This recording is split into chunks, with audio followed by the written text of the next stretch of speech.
Pemirsa, apa kabar hari ini? Semoga Anda selalu sehat di masa pandemi dan selalu bersemangat untuk menjalani aktivitas. Bagi pemirsa yang harus tetap bekerja di luar rumah, jangan lupa untuk menggunakan masker. Hari ini program Berita News Point hadir menjumpai Anda bersama saya Khairunisa. Selama 30 menit ke depan, News Point akan menyajikan berita terbaru seputar Universitas Brawijaya dan Malang Raya. Jangan kemana-mana, keep on our channel News Point.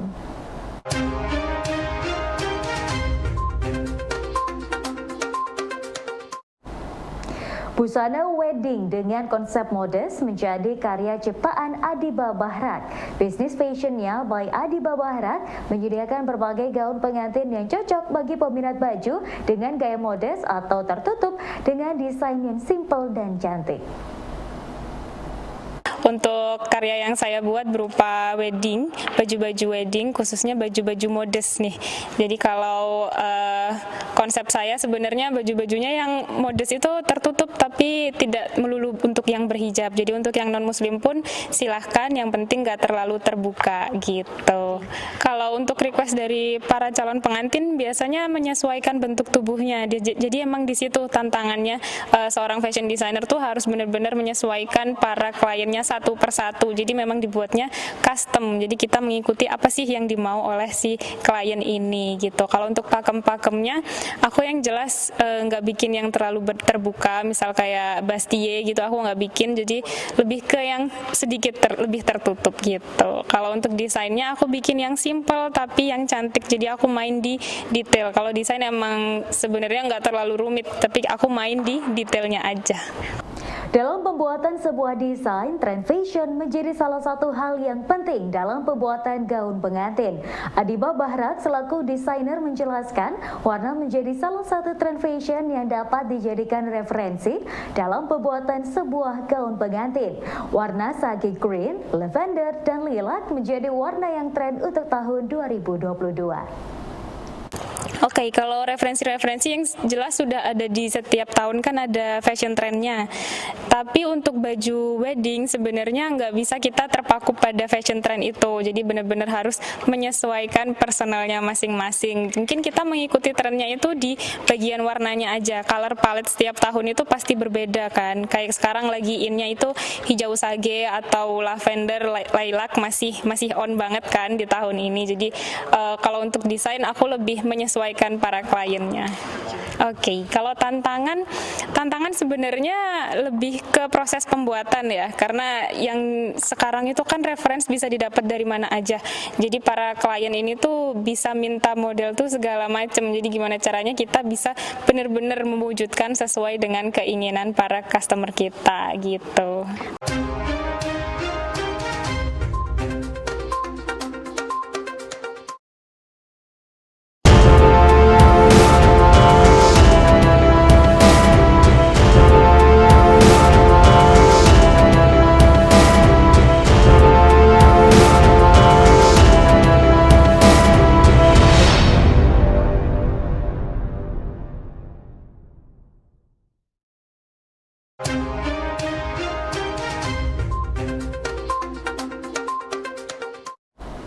Indonesia Fashion Chamber atau dikenal dengan IFC sebagai wadah desainer membuka diri terhadap keberadaan desainer muda.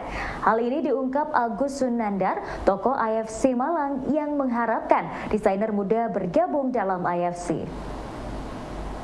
IFC itu hadir memang lebih banyak kepada aktivasi atau inkubasi atau peningkatan pemajuan terhadap para young designer. IFC itu ke sana. Ya bukan berarti yang senior nggak boleh, yang senior boleh datang, malah yang senior itu boleh bergabung lebih kepada untuk menjadi semacam partnership atau menjadi coaching ya, menjadi coach dari mereka-mereka yang masih muda, memberikan pengalaman. Dan justru kita lebih titik beratnya pada desainer muda gitu, desainer muda. Contohnya apa? Di IFC itu ada namanya community, IFC community. Nah, IFC community ini adalah kelompok untuk para desainer pemula. Jadi desainer-desainer baru yang baru lulus SMK Tata Busana, yang baru lulus mahasiswa Tata Busana, kemudian atau desainer autodidak yang masih muda, itu bisa bergabung dengan kami untuk masuk di dalam inkubasi, program inkubasi. Kita ada program-program yang mereka bisa ikut, bisa beraktivitas bersama, bisa ikut show bersama. Nah, itu yang kita lakukan sehingga memang arahnya ke sana. Jadi kita terhadap generasi muda itu justru desainer muda justru itu menjadi salah satu program kami ya, program utama kami. Bagaimana menampung dan mengembangkan para desainer muda Indonesia. Kaidah dan nilai-nilai Islam mewarnai pembentukan undang-undang di Indonesia. Di awal pembentukan Undang-Undang Dasar, bahkan Pancasila sebagai falsafah negara, nilai keadilan, musyawarah dan saling menghormati hak-hak kemanusiaan adalah cerminan kaidah Islam. Pada saat kita mau merdeka dulu itu kan para pendiri bangsa ini kan berdiskusi gitu. Bahkan tidak cukup berdiskusi itu terjadi perdebatan-perdebatan Mbak Dini. Negara kita itu nanti mau dibuat seperti apa, itu arahnya kemana, dan bagaimana penyelenggaraan pemerintahan yang baik itu seperti itu. Bahkan kalau kita lihat ketika Pancasila sebagai dasar negara itu sebagai cara pandang hidup orang di Indonesia itu disusun gitu. Misalkan kita melihat ada kata-kata musyawarah. Musyawarah itu dari mana sih? Kalau saya boleh mengklaim itu ya ajaran Islam. Dan bermusyawarahlah kalian di dalam urusan-urusan yang kalian lakukan. Itu kan ajaran Islam itu gitu. Dan kemudian dalam sila yang keempat dalam Pancasila itu dikatakan bahwa perwakilan kita itu nanti di dalam merumuskan hal-hal yang berkenaan dengan urusan-urusan yang sangat penting yang menyangkut hajat hidup orang banyak dan sebagainya. Itu disuruh bermusyawarah. Itu Islami itu. Lalu kemudian yang misalkan sila yang pertama, ketuhanan yang Maha Esa. Itu jalan tengah itu dulu itu. Kalau kita baca sejarah di banyak dokumen yang valid itu, bahkan ada satu dokumen yang disusun oleh R.A.B. Kusuma itu pada saat beliau itu menyusun disertasinya di Leiden kalau tidak salah di Belanda itu, beliau bercerita soal risalah pembentukan Undang-Undang Dasar termasuk preambel yang ada di dalam Undang-Undang Dasar. Di dalamnya ada Pancasila itu. Jadi banyak warna kaidah bernegara, kaidah-kaidah dalam menjalankan pemerintahan, kaidah-kaidah bermasyarakat itu merupakan ajaran Islam itu yang kaidah-kaidahnya itu, nilai-nilai luhurnya itu yang menjadi tuntutan hidup itu kemudian dijadikan sebagai kerangka berpikir oleh para pembentuk peraturan perundang-undangan kita pada saat kita menyusun peraturan perundang-undangan. Taruhlah kalau di tingkat pusat itu pada level undang-undang, di bawah undang-undang dasar itu pada level peraturan pemerintah. Ragam kain batik dapat dijadikan pilihan sebagai salah satu busana muslim saat lebaran nanti. Pilihan ini dapat dilakukan dengan memadukan berbagai warna dengan pesan cinta. Desain ini yang ditampilkan desainer Andi Sugi bersama Helvi Rashid dengan tema Urutama. Konsep yang saya tampilkan sama Andi Sugi Helvi Rashid yaitu Urutama, artinya cinta, di mana kita ingin mengeksplor batik-batik Indonesia yang merupakan salah satu kain wastra Indonesia lebih dicintai oleh semua kalangan tanpa terkecuali remaja, bapak, anak-anak semuanya. Jadi lebih ke universal sehingga produk-produk kita bisa diterima oleh semua kalangan.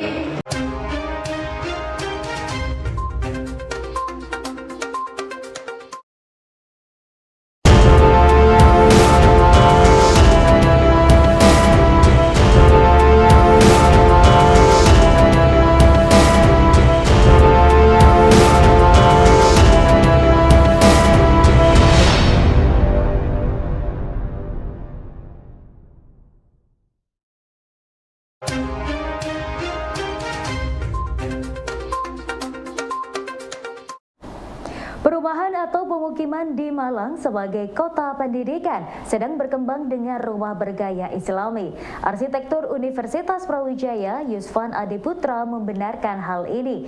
Menurutnya nilai-nilai keislaman mulai masuk dan meningkat di tengah warga Malang.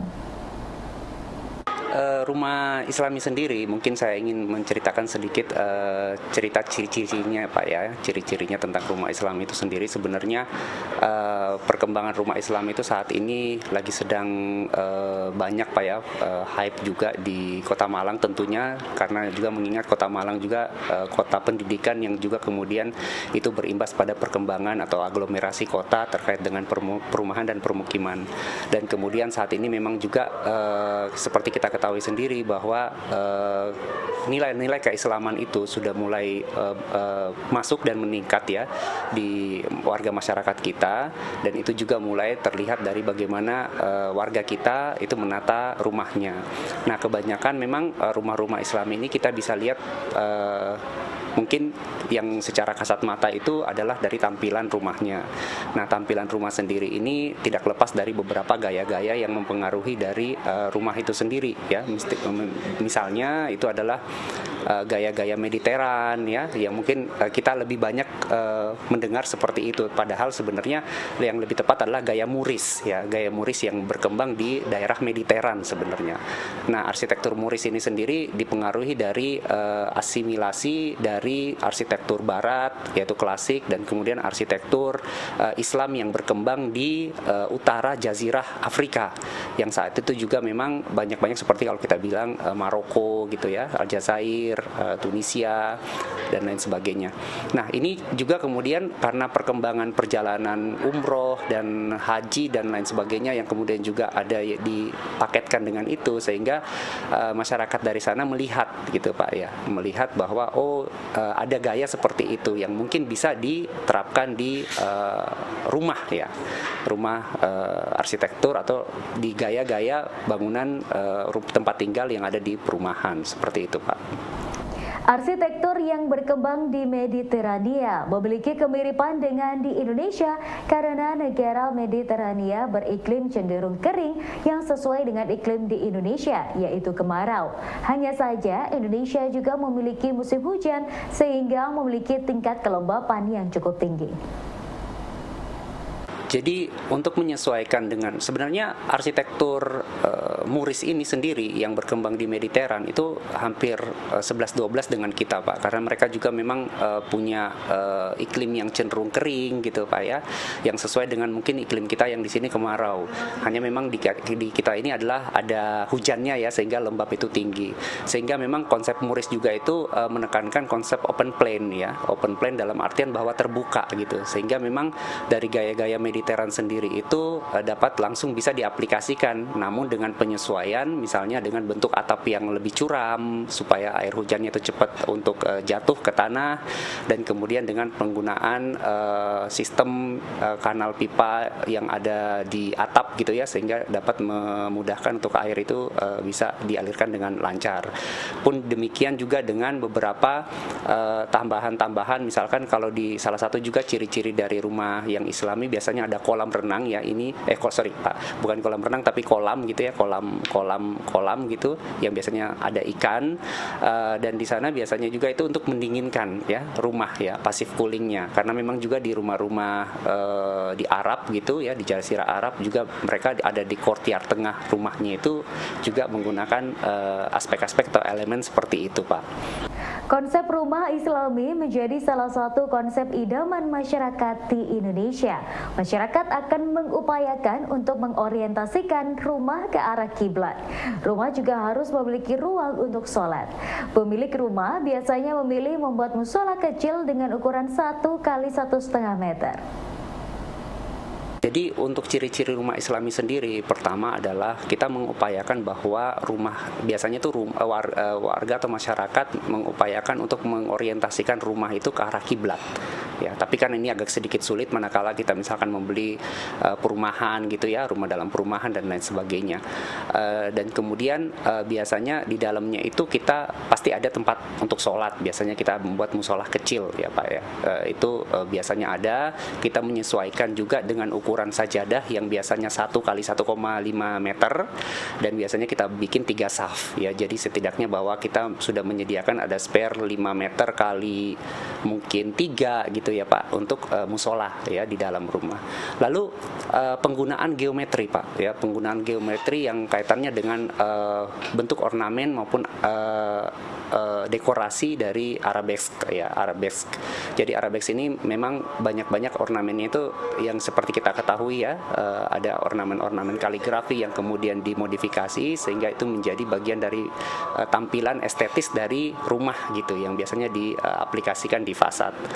Terus kemudian ada juga bahwa beberapa rumah-rumah Islami itu kita tidak, biasanya ini juga masih perdebatan Pak ya, seperti misalkan tidak memajang patung ya atau lukisan-lukisan yang berbau makhluk hidup, lebih banyak memasang misalkan hiasan-hiasan kaligrafi ataupun juga tanaman gitu, dan juga kemudian tidak memelihara misalkan binatang seperti anjing ya Pak ya, tentunya karena itu najis. Dan kemudian ada penataan landscaping Pak. Penataan landscapingnya juga itu perlu kita perhatikan, seperti kita menanam tanaman-tanaman peneduh yang berbuah. Itu disunahkan Pak, apalagi buahnya seperti misalkan delima gitu ya Pak, anggur, dan bahkan untuk biasanya rumah-rumah orang kaya gitu Pak ya, sampai pohon kurma pun juga biasanya itu ditanam ya di landscape rumahnya. Ya, itu adalah beberapa dari ciri-ciri dari kaitannya rumah yang Islami Pak, seperti itu. Oh, ada lagi satu Pak, saya lupa. Nanti mungkin bisa digabung ya Pak. Itu adalah peletakan toilet. Jadi peletakan toilet juga itu penting. Peletakan toilet itu kita tidak boleh menghadap ke arah kiblat ya. Jadi kita biasanya mengorientasikan arah toilet itu utara selatan Pak. Dan kemudian posisinya biasa di sebelah kiri bak kalau kita menggunakan bak. Ya, itu yang paling penting juga. Ya pemirsa, informasi tadi sekaligus menutup perjumpaan kita hari ini. Jangan lupa saksikan News Point setiap hari pukul 19.30 waktu Indonesia Barat hanya di UB TV, Televisi Pendidikan Universitas Brawijaya. Saya Khairunisa dan seluruh kru yang bertugas pamit undur diri. Tetap patuhi protokol kesehatan, wajib menggunakan masker. Terima kasih dan selamat beraktivitas.